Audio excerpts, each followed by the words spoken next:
we're going to rapidly cover the first 100 essential Linux commands exactly as you are going to see them on a real Ubuntu system. Whether you're an absolute beginner just getting your hands dirty or an engineer prepping for a seriously rigorous DevOps or SRE interview, this session is designed to give you direct, no-nonsense knowledge of the command line. We're cutting out the fluff and looking at exactly what happens when your fingers hit the keyboard. Okay, let's take a quick look at our agenda. We are moving through a highly structured progression today. We'll start with file system and navigation, move right into text processing and logs, tackle system processes and the network, conquer permissions, packages, and search, and finally, we'll wrap up the whole shebang with a rapid-fire DevOps quiz to test your readiness. And this graphic brilliantly illustrates our starting map. We're kicking things off by covering commands 1 through 50. We are going to focus heavily on the fundamental inputs you type and the literal exact outputs you'll get back on a live Ubuntu server. Knowing exactly what a successful output looks like versus an error state, well, that's absolutely critical for your day-to-day operations. Section 1, File System and Navigation. Let's get right into the absolute basics of moving around the server. Okay, here is your foundational toolkit. First up, we have PWD, which stands for Print Working Directory. When you execute this, Ubuntu outputs your exact current location, returning something like /home/Ubuntu. Next is ls-lh. This lists all files in a human-readable format. The output gives you detailed permissions like wxr-xr-x, along with exact file sizes. Then we have cd for change directory. If you type cd/var/log, it physically moves you into the logs folder. Finally, mkdir-p is make directory. Running mkdir-p/tmp/myapp/logs creates a full directory path silently. And listen, that silence is actually a feature. It means it won't throw errors even if the parent directories don't exist yet. Now, check out the stark contrast on the slide between a silent success and a loud failure. Standard, forceful commands like rmdir succeed completely silently with zero output. It simply deletes the directory and everything inside it, no questions asked. However, if you use a command like rmdir on a directory that doesn't actually exist, the Ubuntu OS will explicitly yell at you. It throws a failure error reading, failed to remove mkdir, no such file or directory. Recognizing these specific outputs is a critical distinction when you're eventually debugging your own automation scripts. So your main takeaway here? Navigating the file system is literally your very first step in gaining control over the server environment. You absolutely must know where you are, what's sitting in that directory, and how the system communicates success or failure back to you. Moving right along to Section 2, Text Processing and Logs. This is where we build on navigation to actually read and process data. To view the contents of a file, you're going to use these essential readers. CAT stands for concatenate and print. Typing cat file.txt prints the entire file straight to your screen, outputting the contents, like Hello DevOps World. But what if the file is huge? Head grabs just the top. Head-10 file.txt isolates exactly the first 10 lines. And crucially, this is a big one. Tail-f means tail follow. Running tail-f logfile.log lets you watch a live log file update in real time. The output literally streams down your screen line by line as events happen, outputting lines like server nginx started. This is an absolute must-have for active debugging. All right, let's pause for an SRE interview spotlight. Imagine you're in the hot seat, and they ask, when a production service suddenly goes down, how do you extract the exact failure lines from massive log files? Interviewers are checking to see if you know how to quickly filter out the garbage and find the real issue. So how do we do it?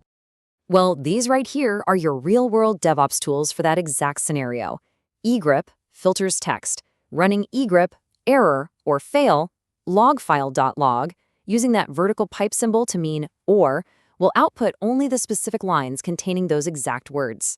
awk is incredible. It processes text and isolates columns. awk print $1 grabs just the very first column of text, which is perfect for extracting a timestamp. Sed is a stream editor. Typing sed/foo/bar/g performs inline text replacements on the fly, outputting your new replaced text. Finally, wc-l stands for word count lines. It outputs the exact numerical count of lines in your file. You really need to memorize these text processing commands. They are the exact utilities you'll be using daily to investigate system anomalies.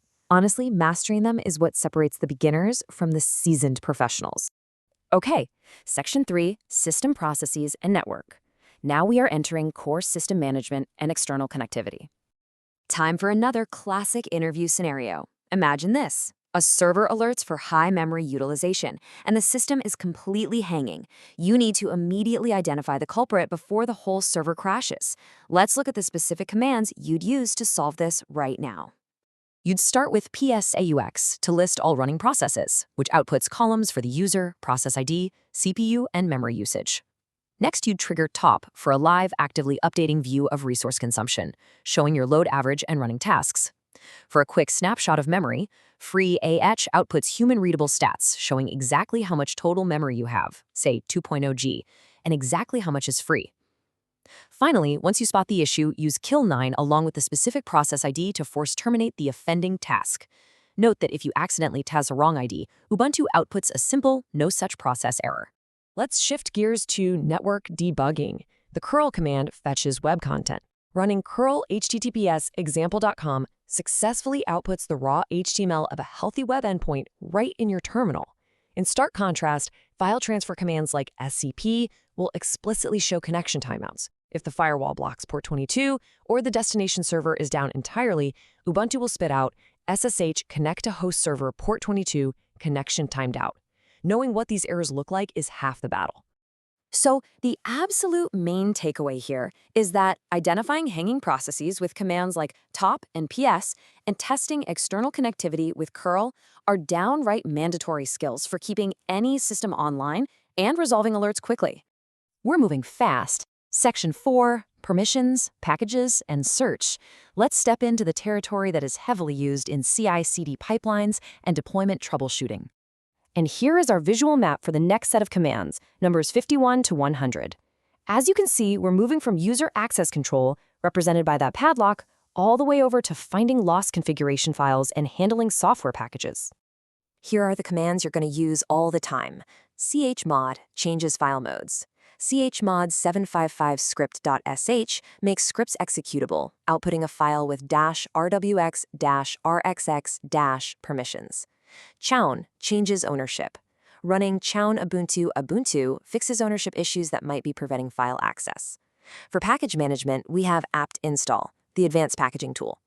Apt install nginx-y deploys the package, outputting the setup logs of nginx version 1.18.0. Finally, tar-czvf is tape archive, used to compress build artifacts. It outputs a visual list of every single file it adds to that .tar-gaz archive. Now, when you inevitably lose a file, find is your best friend. Find/var name star.log searches the directory tree and outputs paths like /var/log/syslog. grep-r is global regular expression print recursive. It searches inside files for specific strings, outputting the file name and the matched line of text. Which locates a command. Which Python3 verifies the exact binary path you're using, outputting something like /user/bin/python3. Lastly, history prints out your previously run commands, showing you exactly what you typed 5 minutes ago, which, trust me, is usually where the typo happened. Fixing permission-denied errors with chmod and handling software packages with apt are things you're going to encounter constantly as an engineer. These are the tools that ensure your automated deployments actually run properly. Section 5. Okay, let's put all this knowledge to the test to make sure you've really absorbed the core concepts. Welcome to the rapid-fire DevOps quiz. Think quickly about the text processing commands we covered earlier for live file monitoring. Picture it. The service is down right now, the logs are actively updating as users try to connect, and you desperately need to watch those lines scroll down your terminal screen in real time. What is the exact command you type? Did you get it? The correct answer is tailf. Look, mastering these fundamental commands truly transitions you from a beginner to an expert capable of confidently managing real production systems.